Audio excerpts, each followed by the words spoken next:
दादा, या माहितीपटात लोकशाही आणि स्वेच्छाचारी व्यवस्थांबद्दल बोलले गेले, पण दोन्ही खूप वेगळ्या वाटतात.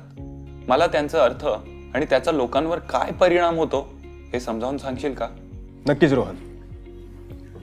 लोकशाही आणि स्वेच्छाचारी व्यवस्था या दोन परस्पर विरोधी शासकीय प्रणाली आहेत. त्यांची व्याख्या, वैशिष्ट्ये आणि परिणाम पाहूयात, जेणेकरून तुला चांगले समजेल. आता लोकशाही म्हणजे काय? तर लोकशाही ही अशी प्रणाली आहे जिथे सत्ता जनतेच्या हातात असते. नागरिक निवडणुकीद्वारे त्यांचे प्रतिनिधी निवडतात. तर याची मुख्य वैशिष्ट्ये काय आहेत? तर जनतेचा कारभार. नागरिक मतदानाद्वारे निर्णय प्रक्रियेत सहभागी होतात. यांचे मूलभूत हक्क काय आहेत? तर भाषण स्वातंत्र्य, समानता आणि शिक्षण यांसारखे हक्क संरक्षण केले जातात. याची जबाबदारी काय? तर नेते जनतेच्या प्रती उत्तरदायी असतात आणि निवडणुकीद्वारे बदलले जाऊ शकतात. कायद्याचे राज्य. नेत्यांसह प्रत्येक जण कायद्याला अधीन असतो.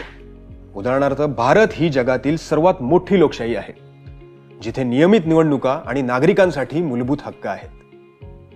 स्वेच्छाचारी शासन म्हणजे काय?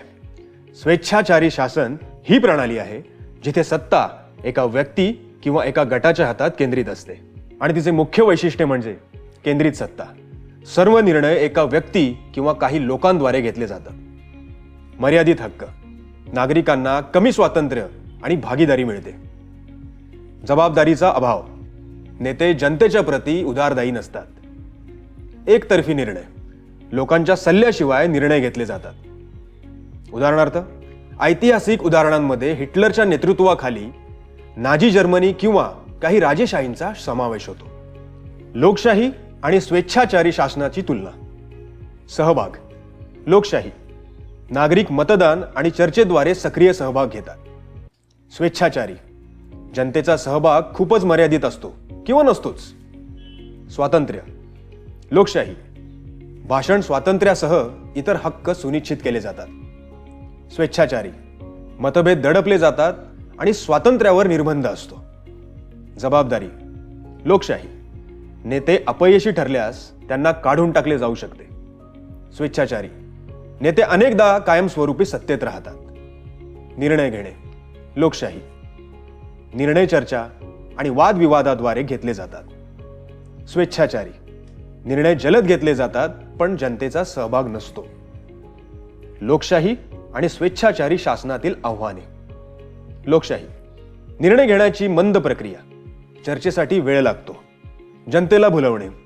लोकप्रियतेसाठी नेते दीर्घकालीन उद्दिष्टांवर दुर्लक्ष करतात. भ्रष्टाचार. जर नियंत्रण व्यवस्था कमकुवत असली तर भ्रष्टाचार होतो. स्वेच्छाचारी शासन. सत्तेचा दुरुपयोग. अतिरेकी सत्तेमुळे दडपशाही होऊ शकते. स्वातंत्र्याचा अभाव. नागरिक सरकारला प्रश्न विचारू शकत नाहीत. स्थैर्याचा अभाव. नेत्यांना हटवले गेल्यास शासन कोसळण्याची शक्यता. धन्यवाद दादा. आता मला लोकशाही आणि स्वेच्छाचारी शासनातील फरक आणि त्यांचा लोकांवर काय परिणाम होतो हे समजलंय. छान आहे रोहन. लक्षात ठेव, लोकशाही जनतेच्या सहभागावर चालते, तर स्वेच्छाचारी शासन नियंत्रणावर अवलंबून असते. चालेल दादा, मी माझ्या मित्रांनाही सांगेन, म्हणजे त्यांना त्यांच्या लोकशाही हक्केचा महत्त्व समजेल. छान कल्पना आहे. चल, भारतातील लोकशाहीच्या इतिहासाबद्दल अधिक वाचूया.